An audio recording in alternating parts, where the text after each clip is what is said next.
Assalamualaikum warahmatullahi wabarakatuh, sahabat ayah bunda semuanya. Salam pendidikan karakter.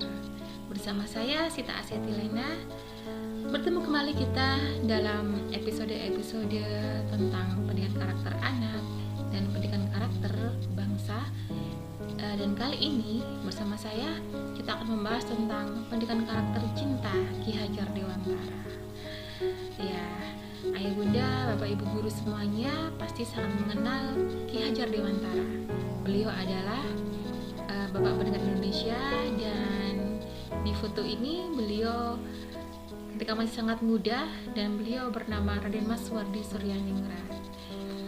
Baiklah ayah bunda dan sahabat guru semuanya, kita kali ini akan mengawali dengan sebuah filosofi kehidupan. Jadi saya membuat namanya makro mapping perjalanan hidup manusia, karena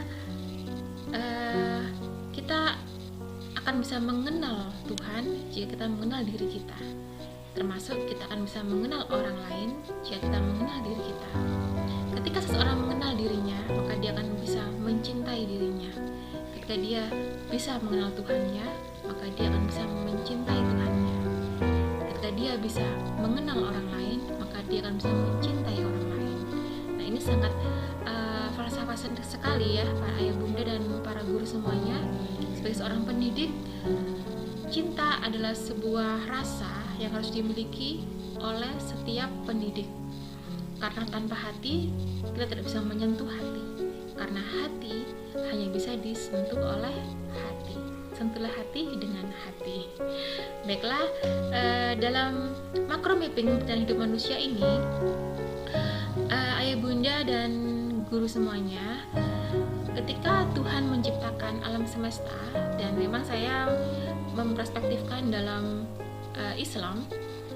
Kenapa saya memilih perspektif Islam? Karena saya menemukan bahwa Ki Hajar ini, beliau adalah seorang tokoh, seorang pangeran dari paku alam yang mempunyai keturunan dari Sunan Kalijaga dan Pangeran Diponegoro.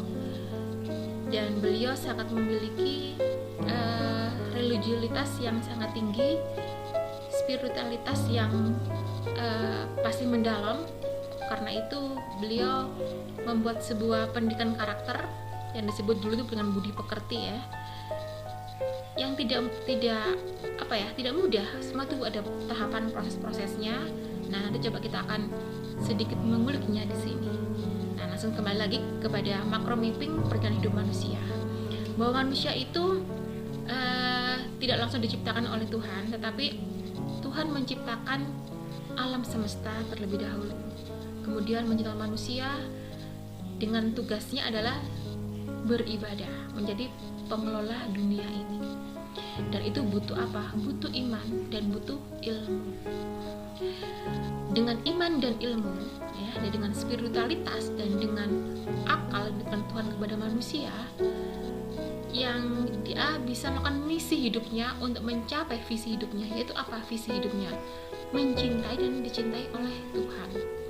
Kalau ayah bunda, para guru belajar tentang tasawuf Islam, apa tekanan tertinggi manusia? Yaitu mahabbah, cinta.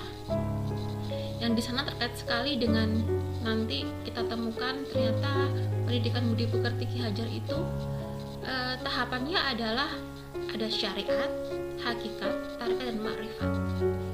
Itu pun juga meskipun diperspektifkan pakai psikologi perkembangan anak ya, tetapi saya rasa ini terkait sekali dengan tahapan sebuah pendidikan karakter seseorang. Nah, di sini kalau kita dalam makro mapping perjalanan hidup manusia, bahwa manusia itu pasti dia akan mati. Nah, nanti akan menemui, atau yang belum mati akan menemui kiamat ya, sekarang akhir zaman. Dan dalam kematian itu nanti manusia akan dapat hisab. Nah, apakah dia mendapatkan visinya ataukah dia mendapatkan sesuatu yang tidak menyenangkan, yaitu neraka. Nah, visi ini disampaikan sebagai surga. Nah, surga ini sebenarnya adalah yang utama, yaitu mendapatkan kecintaan dari Tuhan yang Maha Kuasa. Bagaimana caranya? Nah, dalam perspektif Islam, caranya adalah berserah diri dulu, kemudian dia baru bisa beribadah dan mengabdi kepada Tuhan. Strateginya adalah mengikuti jalan yang lurus. Nah, coba kita kaitkan dengan budi pekertinya Ki Hajar atau pendidikan karakter Ki Hajar Dewantara seperti apa. Sebelum mencapai ke sana, coba kita di sini lihat tentang cintanya Ki Hajar Dewantara. Ya, memang sebenarnya ini judul yang saya punya, artikel saya itu tentang filosofi cinta Ki Hajar Dewantara. Tetapi saya ingin mengkaitkannya pada pendidikan karakter Ki Hajar yang memang berbasis cinta tadi itu. Cinta Ki Hajar itu hadir, tumbuh bersemi, dan dari mana itu? Yaitu dari lahirnya adanya cintanya kepada Tuhannya, sehingga kemudian dengan itulah dia bisa mencintai rakyatnya dan mencintai Indonesia. Meskipun dan seringkali beliau mengatakan, aku adalah orang Indonesia biasa yang bekerja untuk bangsa Indonesia dengan cara Indonesia. Apa maksudnya ini semuanya? Seseorang yang mencintai Tuhan dan rakyatnya, dia tidak pernah menjadikan bahwa aku lebih tinggi dari orang lain, apalagi dari rakyatnya atau dari bangsanya. Tapi adalah seorang pengabdi yang menjalankan sesuai dengan yang diabdi, dan begitu. Karena itu dia hanya aku orang Indonesia biasa saja yang bekerja untuk bangsa Indonesia dengan cara Indonesia. Nah, cara Indonesia bagaimana? Nah, manusia itu memang harus mengenal dirinya, mengenal potensinya, kekuatan, kelemahannya, termasuk nanti dia harus mengenal bangsanya, negaranya. Bangsaku ini apa potensinya, apa kelemahannya, kekurangannya, ancaman-ancamannya. Ketika dia bisa mengenal, maka dia akan mencintai dan siap untuk melindungi bangsa itu. Baiklah, selanjutnya dari makna nama ya, ini sangat terkait sekali, dan bahkan saya rasa ini melandasi sebuah perjalanan spiritual Ki Hajar Dewantara. Karena dulu sebelum 2 Mei 1928, Ki Hajar bernama Raden Mas Suwardi Suryaningrat, seorang pangeran, jadi seorang bangsawan. Beliau menanggalkan kebangsawanannya tepat usia 40 tahun dan berganti nama menjadi Ki Hajar Dewantara, yang berarti Ki itu adalah seorang kiai, orang yang berilmu, yang mengajar seperti Semar. Kenapa saya pakai Semar? Ini juga ada dalam buku beliau dan beberapa terus artikel atau penelitian lain. Karena Ki Hajar seorang Jawa ya, punya filosofi tentang hal-hal filosof Jawa seperti Semar. Nah, ini yang berusaha menyampaikan kehendak Tuhan kepada manusia. Jadi Ki itu ya, Ki Hajar itu bukan sekedar hanya menyampaikan transfer ilmu kepada siswanya atau orang lain, tetapi dia menyampaikan kehendak Tuhan kepada manusia, sesuatu yang mulia. Karena itu tidak bisa dipisahkan antaranya pendidikan mentransfer ilmu dengan pendidikan karakter atau budi pekerti ataupun akhlak. Itu menjadi sebuah kesatuan. Bahkan menurut Ibnu Miskawih bahwa pendidikan itu tidak berhasil jika budi pekertinya, akhlaknya tidak ada perubahan. Karena itulah yang utama sebenarnya pendidikan. Harus ada perubahan akhlak, ada perubahan budi pekerti, ada perubahan karakter menjadi lebih baik lagi. Dan makna yang lain bahwa namanya Ki Hajar Dewantara itu adalah guru yang bertindak sebagai perantara Tuhan menyampaikan kebaikan dan kebenaran, serta seorang pandita sejati. Pandita itu kan seseorang yang berhati suci, yang berwatak kesatria dan siap sebagai pelindung bangsa dan rakyatnya. Nah, ini ayah bunda dan semuanya, bahwa ternyata luar biasa sekali makna dari Ki Hajar Dewantara, dan Ki Hajar ingin seluruh guru di Indonesia itu juga seperti itu, memiliki watak-watak kesatria yang berhati suci, yang punya tujuan yang mulia, dan siap melindungi bangsa dan rakyatnya. Lalu tentang landasan cinta Ki Hajar Dewantara, ternyata landasannya itu adalah tadi tawakal, berserah diri. Seperti di awal saya sampaikan tadi kan, dalam makro mapping itu tawakal, berserah diri.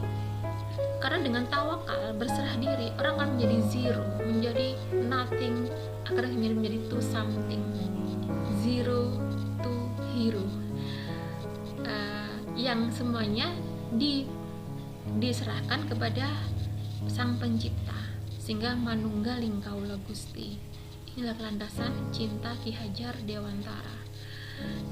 Ya, ini memang cukup dalam ya, dan mungkin beberapa ada yang kurang sepakat dengan perspektif saya dalam memakai Islam, karena saya pikir tidak pasti ada kaitannya. Seorang keturunan Pangeran Diponegoro dan Sunan Kalijaga itu tidak mungkin tidak memiliki spiritualitas yang tinggi. Bahkan ketika membentuk perguruan taman siswa, beliau dengan sahabat dan saudaranya yang sama-sama keturunan dari Pangeran Diponegoro, yaitu Ki Ageng Suromo Mentaraman, menyatakan bahwa iya benar, bahwa kita tuh butuh namanya menjadi zero, menjadi sesuatu yang untuk melakukan sesuatu agar bergerak ini. Tidak mungkin kita melawan penjajah hanya dengan mengatakan aku bisa, kita bisa. Manusia tidak bisa apa-apa tanpa pertolongan Tuhan.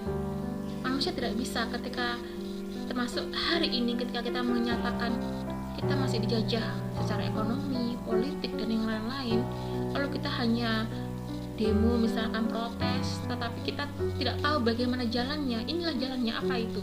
Kita harus kembali ke nol dan berserah diri kepada Sang Pencipta, Sang Maha Kuasa, agar nanti Tuhan akan memberikan kekuatan kepada kita, sebuah kekuatan spiritual. Itulah menjadi penggerak, pendorong.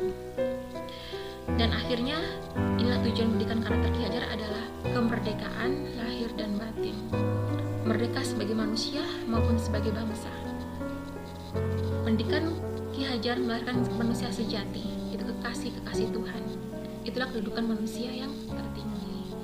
Nah, demikianlah ayah bunda, bahwa coba mungkin yang sedang jadi guru-guru penggerak ya di Kementerian Pendidikan, sedang belajar tentang Ki Hajar juga, yuk kita lihat secara filosofi bahwa kemerdekaan lahir batin itu harus bisa menjadi merdeka sebagai manusia dan sebagai bangsa, bukan merdeka yang bagaimana begitu ya. Nanti kita akan khusus mungkin membahas di episode berikutnya tentang pendidikan merdeka, agar memang betul anak-anak kita, siswa-siswa kita ini menjadi generasi yang merdeka lahir batinnya, yang tidak pernah bersedih, tidak khawatir, yang siap melindungi bangsanya. Baiklah ayah bunda semuanya, para guru semuanya, terima kasih, semoga mencerahkan, selalu kita sharing, berbagi ilmu, semoga bermanfaat. Salam dan bahagia. Wassalamualaikum warahmatullahi wabarakatuh. Salam karakter.